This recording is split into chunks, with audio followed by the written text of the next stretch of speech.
नमस्कार, आप देख रहे हैं न्यूज 18। मैं हूं आपके साथ मेनका चौधरी और इस बुलेटिन में खबरें उत्तराखंड से। सबसे पहले बात माड़ा में चल रहे रेस्क्यू ऑपरेशन की कर लेते हैं, जहां पर रेस्क्यू ऑपरेशन जारी है। सर्च ऑपरेशन में एक शव बरामद हुआ है। बड़ी खबर इस वक्त आ रही है, अब 3 लापता लोगों की तलाश चल रही है। मरने वालों का आंकड़ा 5 पहुंच चुका है। आपको बता दें, आज मिलिट्री और एयरफोर्स के हेलीकॉप्टर ऑपरेशन में लगे हुए हैं। लापता मजदूरों को तलाशा जा रहा है।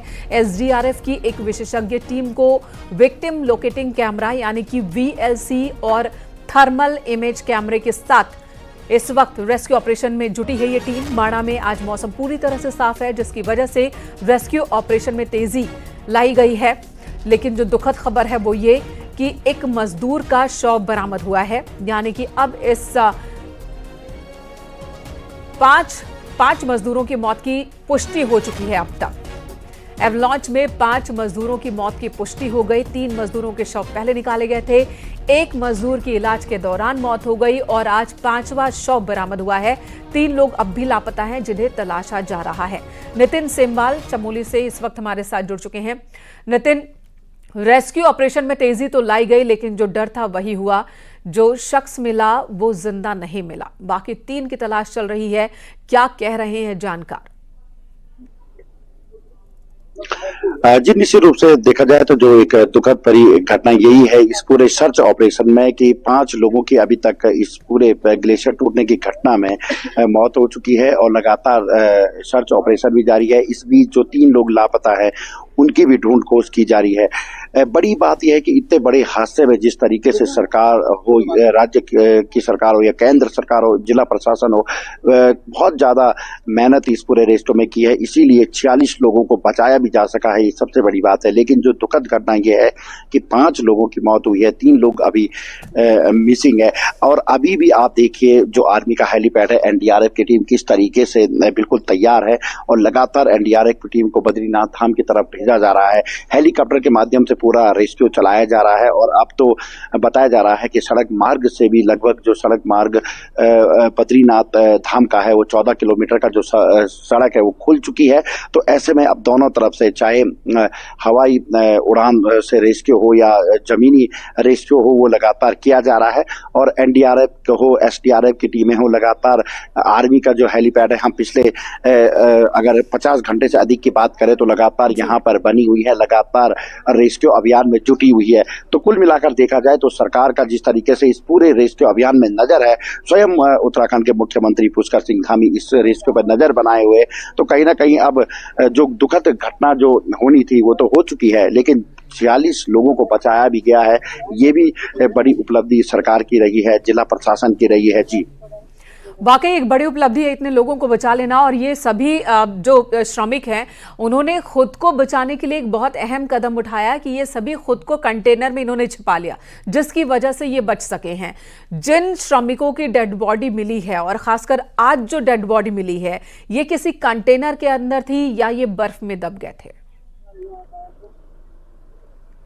जी, मैं आपको अगर बारीकी से जानकारी दूं तो जो ये कैंप बनाया गया था, बताया जा रहा है कि इसमें 6 से 7 कंटेनर वहां पे इस पूरे कैंप में थे। और जब ग्लेशियर शुक्रवार सुबह लगभग 7 बजे के आसपास टूटा है, जो मजदूरों ने हमको बताया भी है, तो कंटेनर भी लगभग बर्फ के उस बवंडर में 200 मीटर नीचे की तरफ खिसक कर गए हैं।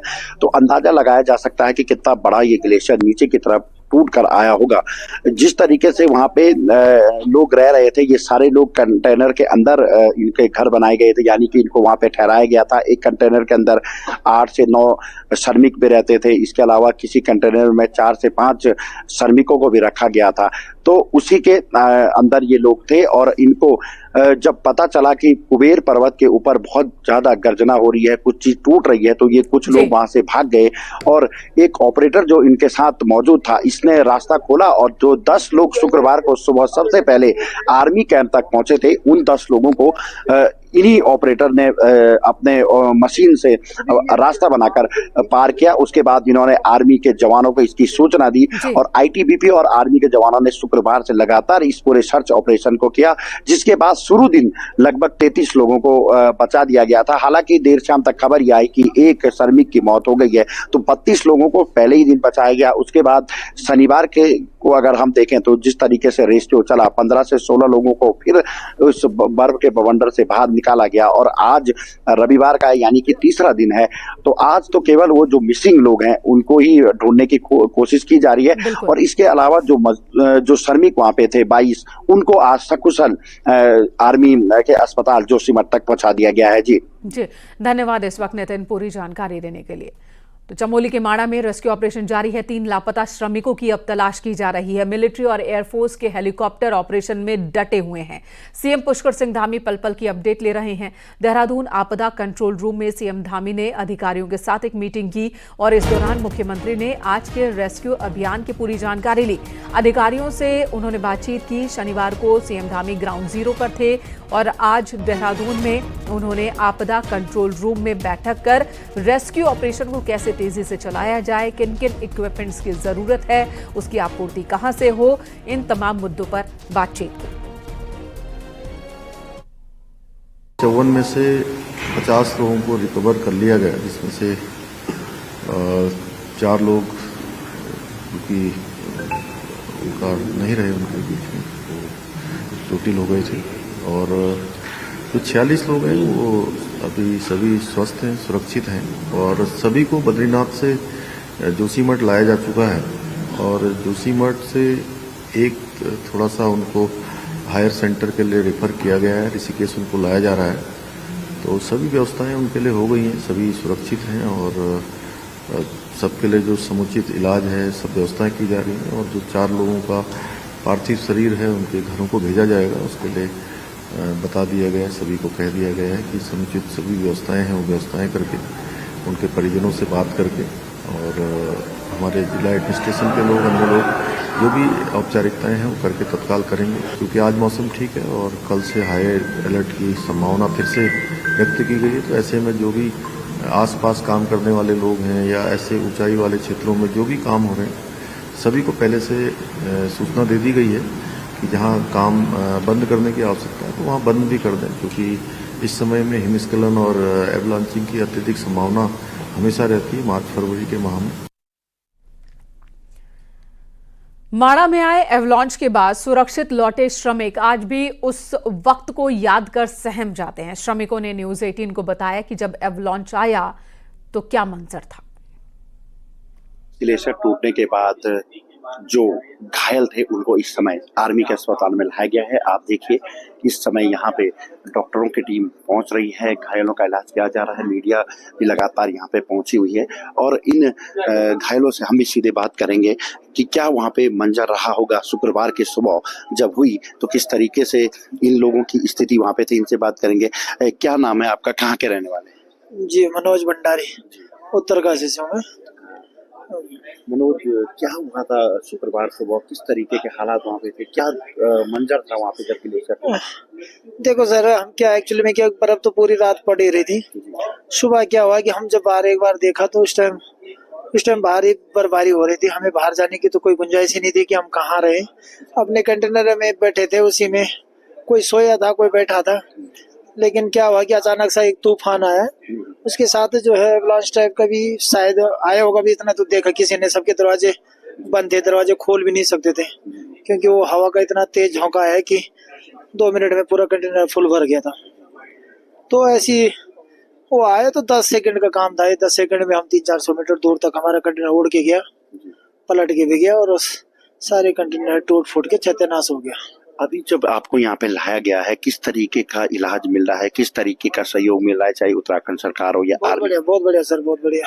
अभी जो है कल से हमें वहाँ से हमारे मुख्यमंत्री जी ने भी जो हेलीकॉप्टर से भेजा है, काफी सहयोग मिला सर और यहाँ पे भी अच्छे ढंग से हमारा उपचार चल रहा है। 2-4 लोग हमारे भी लापता हैं, तो उनका सरकार क्या कर सकती, फिर भी खोजबीन जारी है। क्या लग रहा है जो लोग लापता हैं वो आपसे दूर छटक कर चले गए हों अलकनंदा नदी की तरफ? नदी की तरफ तो मैं नहीं कह सकता सर, लेकिन एक्चुअल में क्या थी कि ऊपर वाले रोड से नीचे वाले रोड पे हमारा कुछ और मशीनें भी थी, ऊपर से जब कंटेनर है उस पे पलटे गए तो कुछ लोग हो सकते हैं कि उसमें छटा के उनके बीच में फंसे पड़े हों और उनकी हताहत होने की मुझे जहाँ तक उम्मीद है कि हो सकता है।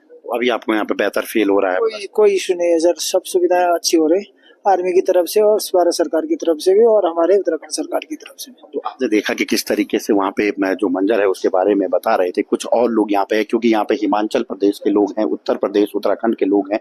आप देखिए यहाँ पे आर्मी के जो ऑफिसर हैं, जो डॉक्टर की टीम है, वो लगातार उनसे पूछ भी रही है और पूरी जानकारी भी ले रही है। कुछ और जो यहाँ पे एडमिट है उनसे बात करेंगे। भैया कहाँ के रहने वाले, क्या नाम? यूपी मुरादाबाद, गाँव सरतल है मेरा। आप कैमरे की तरफ थोड़ा सा देखिए जी, क्या मंजर था वहाँ पे, किस तरीके के हालात? सर उस टाइम हालात तो बहुत बुरी हैं। ये 28 फरवरी का सुबह का टाइम था, 8:30 बजे ग्लेशियर आया था। हमें कुछ पता नहीं चला कि हमारा किस टाइम क्या हुआ।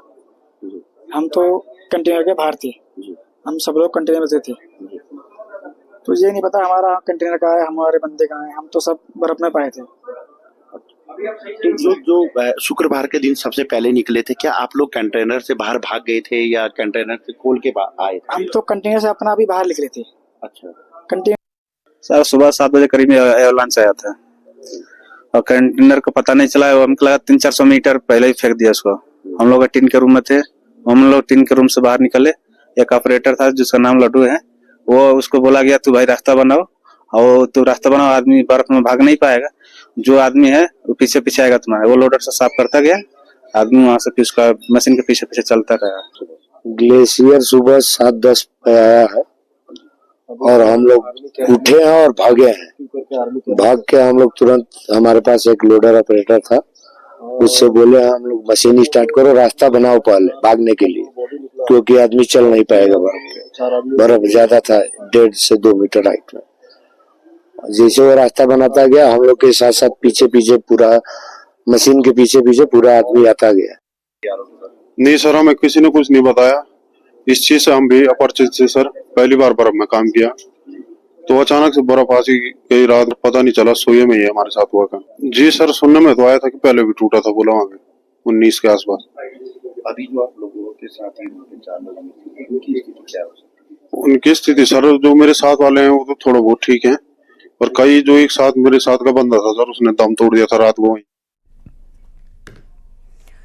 पिथौरागढ़ में थल मुनस्यारी रोड भारी बर्फबारी के कारण बंद है। रोड को खोलने के लिए पीडब्ल्यूडी ने जेसीबी मशीनें तैनात की है।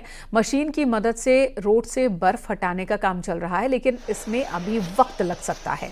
इस रोड पर कालामुनी के पास जमकर बर्फ गिरी है। रोड बंद होने की वजह से मुनस्यारी आने जाने वालों को दिक्कत उठानी पड़ रही है।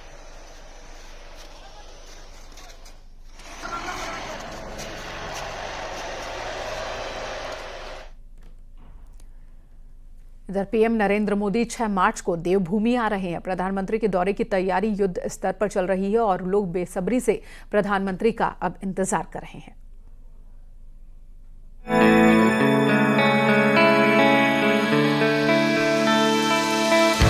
प्रधानमंत्री नरेंद्र मोदी अब 6 मार्च को देवभूमि उत्तराखंड आएंगे। पीएम मोदी अपने दौरे पर मां गंगा के शीतकालीन प्रवास मुखबा जाएंगे। इससे पहले पीएम मोदी को 27 फरवरी को उत्तराखंड आना था, लेकिन खराब मौसम के चलते उनका दौरा रद्द हो गया। अब नए प्रस्तावित कार्यक्रम के मुताबिक पीएम मोदी 6 मार्च को उत्तराखंड के दौरे पर रहेंगे। पीएम मोदी सुबह 8 बजे देहरादून के जॉली ग्रांट एयरपोर्ट पहुंचेंगे और उसके बाद हेलीकॉप्टर से हर्षिल के लिए रवाना होंगे। हर्षिल में एक छोटी सभा को संबोधित करने के बाद मुखबा में मां गंगा की पूजा अर्चना करेंगे। इसके बाद पीएम मोदी दोपहर 12:30 बजे वापस दिल्ली के लिए रवाना होंगे। वहीं पीएम मोदी के दौरे को लेकर तैयारियां तेज हो गई हैं। देश के प्रधानमंत्री नरेंद्र मोदी पहली बार मुखवा आएंगे। लगातार तैयारियां जोरों पे है। शीतकालीन यात्रा का बड़ा संदेश वो देंगे। मुखवा में न्यूज 18 इस समय ग्राउंड जीरो पे है। हम आपको दिखा सकते हैं मुखवा मंदिर। मुखवा मंदिर शीतकाल के दौरान पूजा अर्चना मां गंगा की जाती है और जो यात्रा पे जो आते हैं वो यहाँ पे दर्शन करते हैं। यहाँ पे तैयारियां जोरों पे। आप देख सकते हो किस तरह से सीढ़ी में टाइल्स लगाई गई है। एक तरफ से पीएम मोदी के लिए सीढ़ी का निर्माण किया गया है युद्ध स्तर पे, और जो भवन है यहाँ के उनकी सजावट की गई है और 3 तिरंगे लाइट से पूरे गांव को सजाया गया है। पूरे गांव में रंग रोहन का कार्य किया गया है। पीएम मोदी के दौरे को लेकर मुखबा समेत वाइब्रेंट विलेज के 8 गांव के ग्रामीण उत्साहित हैं और उस पल का बेसब्री से इंतजार कर रहे हैं। सभी में काफी अच्छा उत्साह है और प्रकृति भी उत्साहित है। कि मोदी जी का आवागमन यहाँ पे हो रहा है, तो देखो चारों तरफ जो है चांदी जैसी मोदी जी के आवागमन में प्राकृतिक सुंदरता अपनी सुंदरता बिखेर रही है और सभी जनमानस मोदी जी के आवागमन से काफ़ी हर्ष उत्साहित होंगे। शीतकालीन यात्रा जो है इससे ज़्यादा प्रभाव पड़ेगा, काफ़ी पर्यटक आएंगे और हमारे जो सारे गांव के लोग हैं वो काफ़ी खुश हैं कि मोदी देश के जो यशस्वी प्रधानमंत्री मोदी जी यहाँ पे आ रहे हैं, तो बहुत अच्छा लगेगा हमको कि देश के प्रधानमंत्री यहाँ पे आ रहे हैं। शीतकालीन यात्रा का संदेश लेकर प्रधानमंत्री नरेंद्र मोदी मुखबा मंदिर पहुंचेंगे, जहां वो पहले पूजा अर्चना करेंगे और फिर व्यू पॉइंट से यहां के प्राकृतिक सौंदर्य को करीब से निहारेंगे। पीएम के दौरे को लेकर अधिकारी मौके पर डटकर तैयारी को अंतिम रूप दे रहे हैं। यहाँ पे सभी विभाग अपने अपने स्तर से युद्ध स्तर पे कार्य कर रहे हैं और गंगोत्री राष्ट्रीय पार्क भी पूरी तरह से मुस्तैद हैं। हमारे सभी कार्मिक अपने अपने क्षेत्रों में तैनात हैं और पूरी तरह से गश्त कर रहे हैं और जो भी हमें काम सौंपे गए हैं वो हम पूरी तरह से तैयार हैं। माननीय प्रधानमंत्री जी तो एक brand ambassador kind of person हैं, तो वो जहाँ जाते हैं उस क्षेत्र के विकास को और उस क्षेत्र की जो लोकप्रियता है वो कई गुना बढ़ जाती है। इससे पहले जागेश्वर, केदारनाथ आदि, कैलाश आदि स्थानों पर हम इसका उदाहरण देख चुके हैं। तो हमें ये उम्मीद है कि माननीय प्रधानमंत्री जी के आगमन के पश्चात बड़ी संख्या में शीतकाल में साहसिक पर्यटन के लिए बड़ी संख्या में पर्यटक यहाँ पर आएंगे। पीएम के दौरे से पहले इस क्षेत्र में खूब बर्फबारी हुई है, जिससे पूरी घाटी बेहद खूबसूरत नजर आ रही है। वहीं पीएम मोदी के दौरे के बाद शीतकालीन यात्रा को भी पंख लगने की उम्मीद है। तो सभी में उत्साह है और तैयारियां जोरों शोरों से की जा रही है और सभी को इंतजार उस दिन का रहेगा जब पीएम मोदी यहाँ पहुंचेंगे, पूजा अर्चना करेंगे और यहाँ की प्रकृति का आनंद लुत्फ उठाएंगे और देश दुनिया के सामने शीतकालीन यात्रा हो चाहे पर्यटन हो उसको दिखाएंगे। बलवीर परमार, न्यूज 18, मुखवा गांव, उत्तरकाशी। विकासनगर में 4 अवैध मदरसों पर एक्शन हुआ। प्रशासन की टीम ने चारों मदरसों को सील कर दिया। अल्पसंख्यक विभाग और जिला प्रशासन की टीम ने ढकरानी गांव में 2 और नवाबगढ़ गांव में भी 2 अवैध मदरसों को सील किया और इसी के साथ एक मस्जिद को भी सील किया गया। दरअसल सीएम धामी ने अवैध तरीके से चल रहे मदरसों पर एक्शन के आदेश दिए थे, जिसके बाद ही अल्पसंख्यक विभाग की टीम मदरसों की जांच कर रही है। 4 मदरसे यहां बिना रजिस्ट्रेशन के मिले, जिसके बाद कार्रवाई की गई और चारों को ही सील किया गया।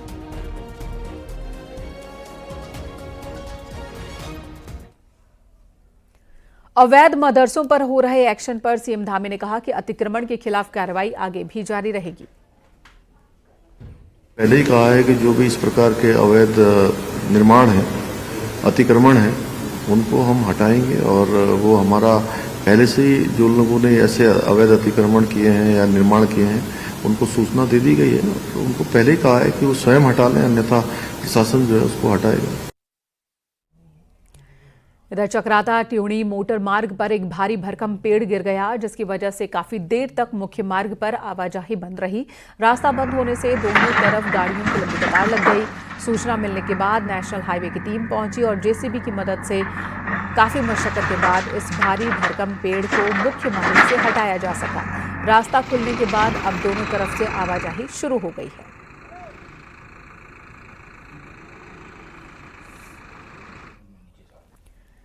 बागेश्वर के जिला कोर्ट परिसर में अचानक ही गुलदार का एक शावक घुस आया, जिससे परिसर में हड़कंप मच गया। मामले की जानकारी मिलते ही परिसर प्रशासन ने तुरंत वन विभाग को जानकारी दी। वहीं सूचना मिलते ही वन विभाग की टीम मौके पर पहुंची और शावक को सुरक्षित पकड़ा गया। रेस्क्यू के बाद शावक को वन विभाग QRT रूम लेकर गया, जहां उसका स्वास्थ्य परीक्षण किया गया। डॉक्टर्स ने शावक की स्थिति सामान्य बताई है।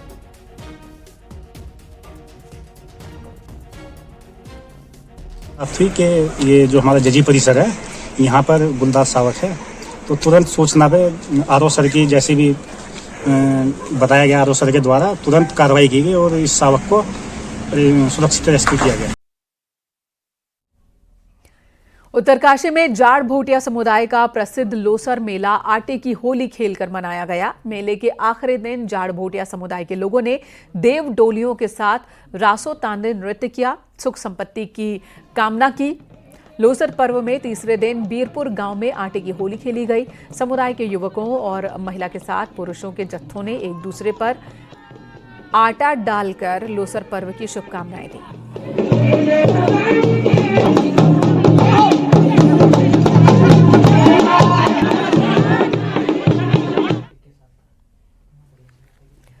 इधर हरिद्वार में पुलिस ने मंदिर से चोरी करने वाले आरोपी को गिरफ्तार कर लिया है। 22 फरवरी को रानीपुर के मनकामना सिद्धेश्वर मंदिर से चोरी हुई थी। मूर्ति पर चढ़ाए गए आभूषण चोरी कर लिए गए थे। मंदिर के पुजारी ने शिकायत दर्ज कराई, जिसके बाद पुलिस ने चोर की तलाश शुरू की और सीसीटीवी फुटेज के आधार पर चोर को पकड़ लिया। अब्दुल नाम बताया जा रहा है इस शख्स का। पुलिस ने आरोपी के पास से मंदिर से चोरी किए गए गहने बरामद कर लिए।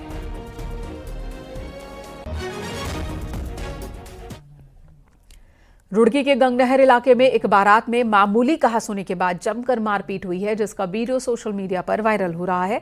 सूचना मिलते ही पुलिस टीम मौके पर पहुंची, मामला शांत कराया। पुलिस का कहना है कि अभी तक किसी ने शिकायत दर्ज नहीं कराई है। शिकायत दर्ज कराए जाने पर आगे की कार्रवाई की जाएगी।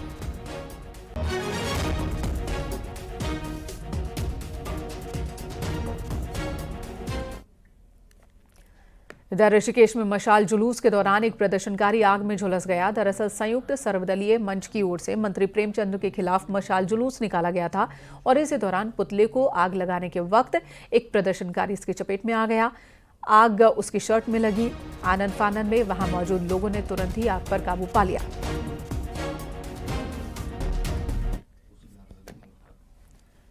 यहां रुकेंगे एक ब्रेक के लिए। खबरें ब्रेक के बाद भी जारी हैं।